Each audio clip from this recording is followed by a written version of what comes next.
All right, so the next thing you're going to do after you have your photo is you're going to put it in Photoshop and get rid of the background. There's two basic ways to do that.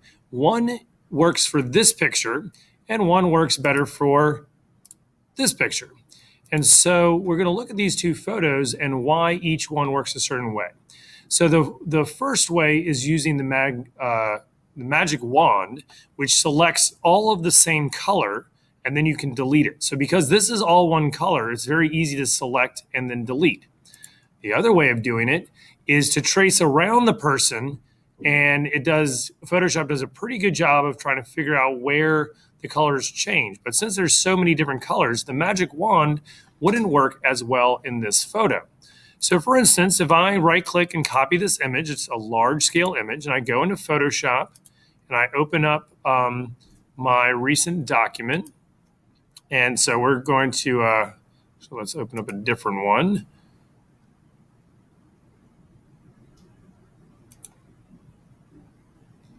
Now you'll see this is actually a good example of what you do, and it doesn't work well because when we look really closely, this image was done with the eraser, and you can see how there's all these little pieces that got messed up.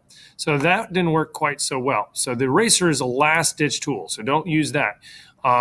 So if we use this one, and we'll get rid of the rock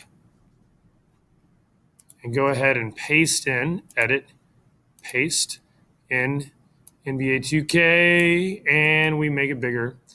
This is the magic wand right here. It's got the big star. So you click on it, and it will select this whole area and delete it. It selects all of one color and gets rid of it, which is pretty cool to do stuff. So that's one option in how that works.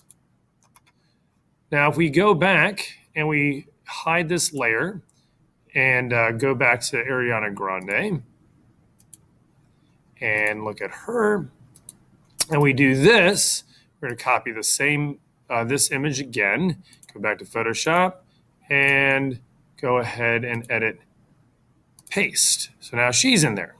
Now we notice this is a really high resolution image, which is why it fills up the page so easily, which is really good for what we're doing.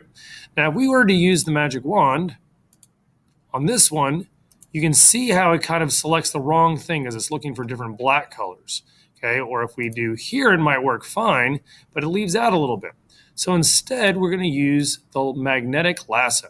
So this is the lasso. Click on it, and it's there. And now what we're going to do, and I suggest to zoom in a little bit. So let's zoom in so we can see a little bit better. We're going to do it section by section. And we're going to draw this. It doesn't have to be exact because Google is trying to figure out as we go, but try to get kind of close. All right, and do one section, and then come around and scoop it all together. And when you see that little zero happen, let it go, and that'll select a section. And that does pretty well, where in this section, let's see if it works. If we're coming up here where it was getting confused, now it has a little bit better of a job figuring out exactly what's going on. All right, go over and around and back over. And if you let it go, let's say over here, and it doesn't start blinking, you just double click it and it'll fill it in for you. Delete. And so now we were able to delete around that section. So we have two tools, the magic wand, which selects by color, and then we have the magnetic lasso, which you get to draw it in a little bit. Please use the magnetic lasso because, and by the way, you right click on it to change from one tool to another. If you do the normal lasso, then whatever you do, it just does that shape, okay, which is a little bit less helpful when you're doing this with a mouse. So try those two things out. And the last thing I'll say is if you end up with these kind of raggedy edges and you want to clean it up, then you can go back with the eraser and you want to get zoom in a lot so that whatever bumps you do aren't a big deal, and you can go in and smooth this out a little bit to get rid of some of those raggedy edges, okay? So think about that. We can also smooth them, and there's different things we can do with the eraser, and we can go from there. All right. Thank you all very much. Good luck.